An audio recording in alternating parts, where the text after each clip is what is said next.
Now we have Shari, Hirsch, and Gamar Markarian. They will be presenting together. So Shari is Director of Environmental Justice Department at the Mural Arts Philadelphia program, and she organizes social practice art projects and processes in the public sphere that convene people of diverse backgrounds and disciplines in horizontal collaborations to mobilize for environmental justice in their neighborhoods and across Philly. And Gamar Markarian is an Armenian Lebanese designer, urbanist, and systems thinker. She's interested in media and communication and received her BS in landscape architecture in 2006 and her MS in design and urban ecologies in 2016 and a graduate certification in documentary filmmaking in 2018. Take it away, ladies. Great. So someone's got the slideshow other than us. Doug has that. Yeah. Great. So I'm going to do the first half and Gamar's going to do the second half. Next slide.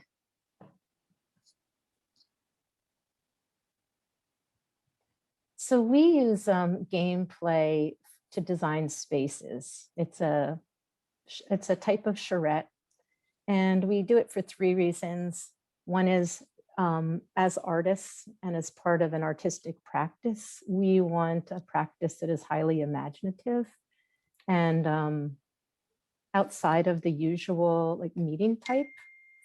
In terms of political and equity, I think you guys are probably all familiar with the right to the city, that it's a collective right to shape our own space. And in the tenets of environmental justice are that those most impacted should be those that are really helping and in the leadership roles of defining the change they want.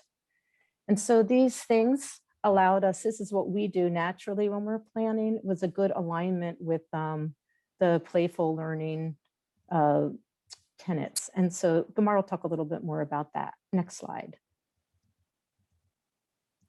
So for us, for the design process to tap into the wisdom and perspectives of people closest to the situation, it's vital to engage local residents who possess intimate knowledge of resources, obstacles, and strategies that will work in their neighborhood, and expertise that no outside professional can ever hope to replicate.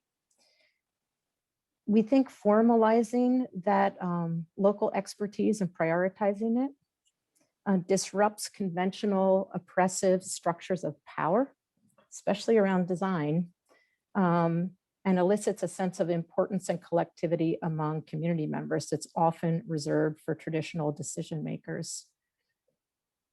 So gameplay is an empowering tool for re-signifying public space as a place for gathering and decision making. That is a game we played at a school in South Philly. Next slide.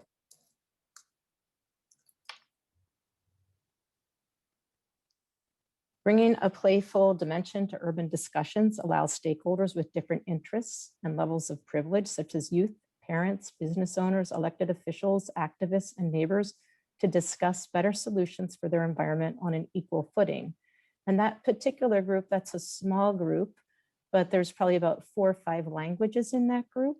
So one of the other things about gameplay for us is it transcends language, which is really how we started doing it, which was in around 2015. Next slide. Bringing a playful dimension also and games helps expose the challenges and leads participants to develop and engage with possible alternatives to current conditions. So they negotiate. This particular game was a mashup of Monopoly and Cards Against Humanity. Gamar will talk about that later, but there was a lot of selection of best answer, and they played in groups with consensus, so that keeps evolving this negotiation about what the best ideas are. Next slide. By activating imagination and prompting fun, gameplay creates opportunities for unexpected and meaningful connections, emboldening players to imagine and share solutions free from the constraints they might feel in a formal meeting. Games constitute a first step towards civic engagement by convening and organizing people at a local level to have fun and dream together.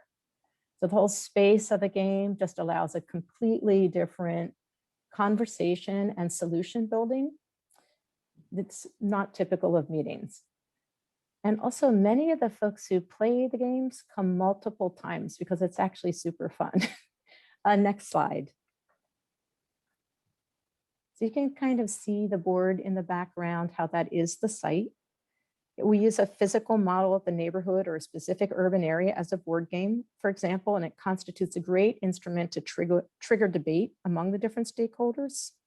And when they see that board game, they come in and they go, oh, like they all love it. And they look in close and they start to identify the different spots of their neighborhood and can really access their expertise that way. Next slide.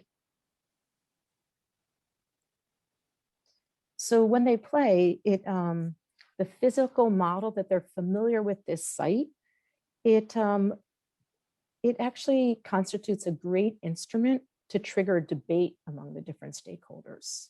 And they negotiate because they have to place the answers on the board. So it's a lot of discussion about what should happen. But because in the space of a game, it's a more imaginative discussion and the solutions are far beyond what would come out in a meeting where people are really constrained by reality. When they play a game, there's this sense of delight, makes something different happen. So the next slide, please. It sparks a wonderful process of debate and analysis regarding possible solutions. Players use their intimate and everyday knowledge of the site. They hold long, involved, and often hilarious discussions about the pros and cons of each decision, which in turn allows their priorities to converge. So gameplay proved an effective strategy for negotiation and consensus building. And I think that's kind of the start of the ownership of the space. Next slide. So no participant ever had to sit and listen as part of a passive audience. Every event provided fun, participatory activities in which each and every voice counted. Engaging with the unexpected, intriguing creations of each other's imaginations and experiencing collective agency and making important decisions for the common good proved compelling and inspiring. So there's a different game here. This is the story game. This is one of the literacy games. And there's one more slide. Another slide. Keep going. So this is one of the community design leaders. So what I didn't say is that our game is, the mechanics of the game is usually worked out by Gamar and some of her design partners, but all the cards and all the criteria in the game are developed in each community uniquely. So community are hired to lead the game as well as participate in the inputs. We pay people for the input into the game as well as for the design and playing of the game. And these are some of the people who played this particular game you just saw so many slides of, was their feedback on the game, which is just how exciting it was for everyone to do. So the next game, Gamar is going to go deep into a literacy game now and show you the mechanics of the game. Next slide. So here's the, we want to share with you the Feral School project in Northeast Philadelphia and share how we used a storytelling game, particularly to activate community participation and to collectively design their schoolyard. Next slide. The process of the design of the storytelling game and the gameplay itself modeled and integrated the goals of the playful learning landscapes and the 6 C's in particular: collaboration, communication, content, critical thinking, creative innovation, and confidence. And the content of the storytelling game, meaning the playing cards that you'll see in a bit, were made collaboratively with the students and the parents. The game helped tell a joint story of the space that's being designed, and it shed light on the community's vision for the space. So we kind of hit the 4th level of all the 6 C's. So not only did the community design a literacy-rich schoolyard, but the process of designing it and playing it was full of learning. Next slide. So here's the story of Farrell's schoolyard design, a place that's alive. Next slide. In order to build the storytelling game, we had to build the elements of the game. And we all know that stories need places, it needs characters, it needs actions like conflicts and resolutions, and it also needs describers that make the stories richer. So we held storytelling sessions at Farrell School with the 2nd and 3rd grade graders, from which the students chose and illustrated what stood out for them from those stories that we read together, especially things that they could envision in their own schoolyard. So the student artworks became the playing cards, and here you see the front and the back of each card. Next slide. So while playing the game, a team would challenge the other teams to build a story around the playing card. And in this case of the slide, the challenge was to build a story around around being creative and inventing new things. So here's a story that was built while we were playing, and it reads, "We were being creative and inventing new things with friends in the schoolyard. A friend wanted to join us in singing. We were being imaginative and inventive and formed a make-believe music band and started dancing in the schoolyard while pretending to be in costumes." So next slide. So it wasn't enough to build the stories like we saw. The next step was to actually imagine where the stories were happening in the schoolyard. The team that challenged the others to build the stories had the task of positioning the story on the game board, a process, again, which took a lot of negotiation. And as you can see, the game board is the actual plan of the school and with its surrounding neighborhoods. And you can even see the shadow that the school casts on the schoolyard. So every story that was told had to find a place in the schoolyard, in the plan. Next slide. So as we played, the schoolyard got filled with a lot of exciting stories imagined by the players, which in this case were mostly students from the school. But we also played it with parents and community members and some teachers. Next slide. While we were playing, we recorded every single story that was told at the end of each game, and we took a picture of the game board filled with all those stories. Next slide. That's another story being told around a big tree in the schoolyard. Next slide. So we collected around 200 stories, I believe, from which the majority focused on nature content, followed by the need for creative and learning spaces in the schoolyard. But it was also important for students to have a space to relax. So these were the 3 priorities we had to keep in mind while designing the space. Next slide. To our surprise, out of all the story cards that they had to play with, a number of select cards would be chosen over and over again by the players. Like, for example, my favorite one is breathe in and out and feeling peaceful. That card was being chosen by almost everybody. It was crazy. And watching plants grow and guessing what they are was also a favorite while playing the game. Next slide. And also at the end of each game, with the help of the teachers and the community design leaders or the community members helping us lead the game, we highlighted the 6 C's embedded in each story. And at Farrell, collaboration, communication, content, and creative innovation were very important. So we had to keep that in mind. Next slide. So we overlapped all the results of the game onto the plan of the schoolyard. And you see the green hexagons represent the green spaces needed. The blue represent the spaces for learning and innovation, and the purple hexagons indicate the mellow spots for relaxing and some alone time. So, and the darker the color, the more stories were told in that particular spot. Next slide.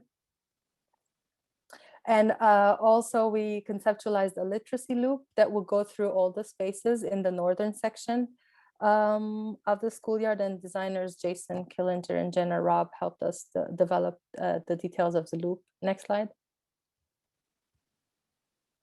Here's a very quick sketch of the loop, and the goal of the loop is to help build capacity for literacy, deep world knowledge, language skills, and spatial understanding. So if you click next, you can see the next slide. You can see a little sketch of the loop a little bit, and the loop is actually a ground mural.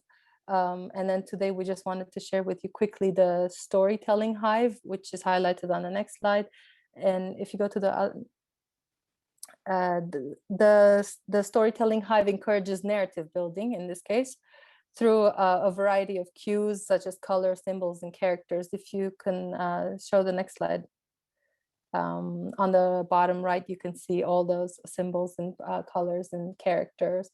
And what's interesting is that the designers also included the artwork that was used in the storytelling game, the student artwork that were used in the storytelling game. And our final slide, next, shows a mock-up that we did in the schoolyard. And Shari, correct me if I'm wrong, I think the design is still in progress, correct?